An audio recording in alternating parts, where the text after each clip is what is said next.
No último episódio de Grandes Civilizações...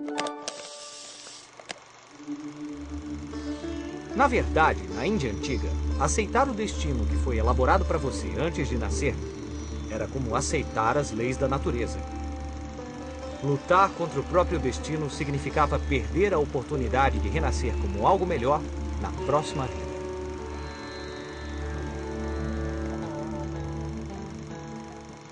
As castas foram uma forma de organizar as pessoas, dando-lhes um lugar na sociedade a partir do momento em que nasciam. Cada criança pertencia à casta em que nascia e tinha geralmente que cumprir esse papel para o resto de sua vida.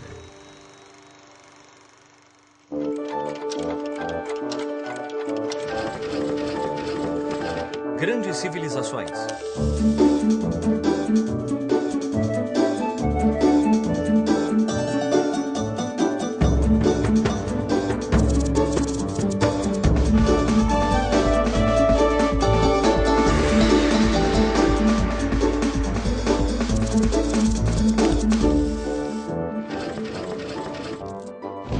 A Índia, segunda parte. O sistema de castas que existia na Índia era muito rigoroso. Se você nascia em uma casta, normalmente continuava nela. E as pessoas de castas mais baixas tinham vidas mais duras do que as de casta alta. Então por que os indianos achavam que as pessoas poderiam ter esse ou aquele destino com base apenas no fato de uma criança ter nascido nessa ou naquela família? O motivo era que, para os indianos, vida não era algo que acontecia apenas uma vez. Quando uma pessoa morria, a crença é que ela voltava para viver uma nova vida. E quando morria novamente, reencarnava numa próxima vida. E quando morria de novo... você entendeu. Cada vez que a alma nasce de novo, em um novo corpo, para viver uma nova vida, o ciclo recomeça. Quem foi e o que foi na vida passada, renascia com ela. Era a lei do karma.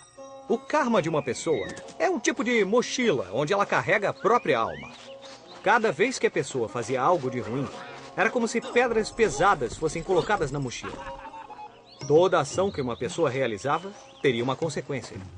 No final da vida, quando era hora de fazer a viagem da reencarnação, todas as coisas ruins de uma pessoa fariam pesar a alma e elas seriam arrastadas para baixo na escala do sistema de castas e forçadas a viver uma vida difícil mais uma vez.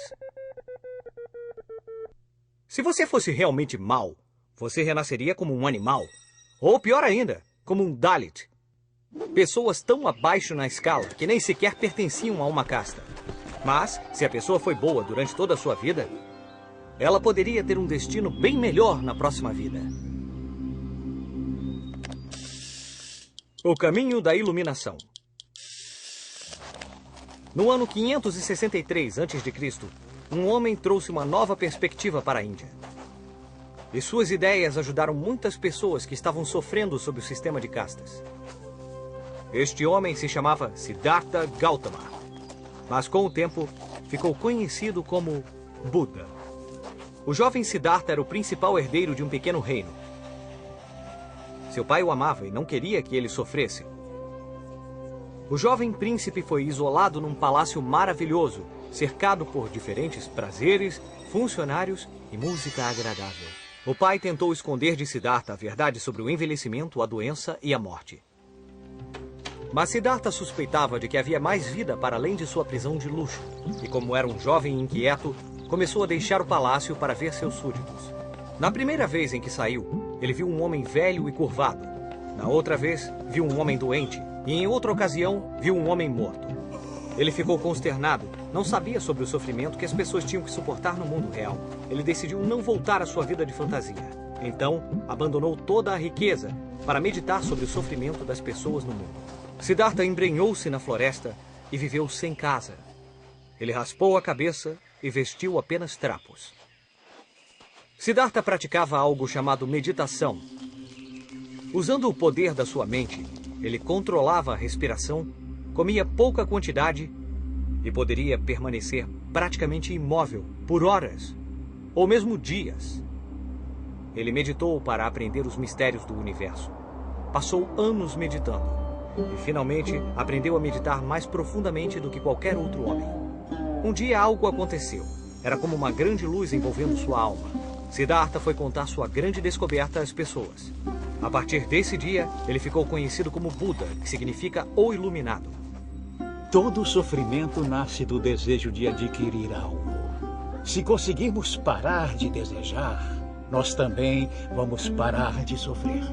Buda ensinou que ao controlar os próprios desejos, uma pessoa pode se tornar seu próprio mestre.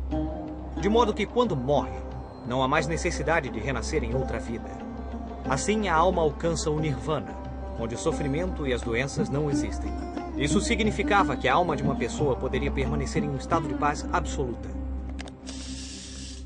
O crescimento do budismo. No século V a.C., a Índia caiu nas mãos de invasores estrangeiros. Primeiro foram os persas, sob o comando de Ciro I. E 200 anos depois, no ano 327 a.C., os gregos, chefiados por Alexandre o Grande, partiram para a conquista. Chandragupta foi o primeiro rei indiano a tomar de volta todos os territórios ocupados e a fazer da Índia um grande império, maior do que hoje conhecemos como Índia moderna. Mas foi seu neto, Ashoka, que seria ainda mais importante para trazer vida nova ao país. A história dessa vida nova começa com uma história de morte. Por volta do 9º ano de seu reinado, o exército conquistou o reino de Kalinga. Foi uma guerra brutal e sangrenta, e muitas pessoas dos dois lados morreram. Ashoka percebeu o quanto tinha sido terrível e violento. Por isso, converteu-se ao budismo, e ao invés de continuar a derramar sangue, dedicou seu reinado a espalhar a paz e a tolerância em toda a região. Muitas obras foram realizadas para melhorar as condições de seu povo. Desde lugares com sombra para descansar e poços d'água para refrescar-se em dias quentes, até hospitais onde as propriedades das plantas para curar doenças foram estudadas. Ashoka gastou grande parte de sua riqueza reconstruindo templos quebrados ou queimados, procurou difundir os ensinamentos de Buda e fez de seu reino um local tranquilo. Por isso, Ashoka se tornou um dos mais famosos reis da Índia antiga. E é lembrado com muito respeito até hoje. A chegada do Islã. Aproximadamente 400 anos após o período do reinado magnífico de Ashoka, a Índia deixou de ser um único império e ficou fragmentada em vários reinos independentes. Cada um desses pequenos reinos era governado por um Maharaja, que significa grande rei ou rei maior. Já no século VII, os muçulmanos chegaram à Índia e começaram a espalhar a religião do Islã.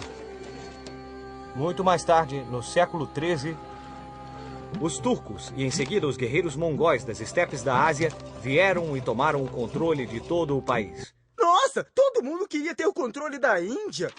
É verdade, Pipo. Mas por causa das influências de todos esses diferentes povos, a cultura indiana foi enriquecida com milhares de nuances, histórias e tradições, tornando-se uma das mais ricas culturas do mundo.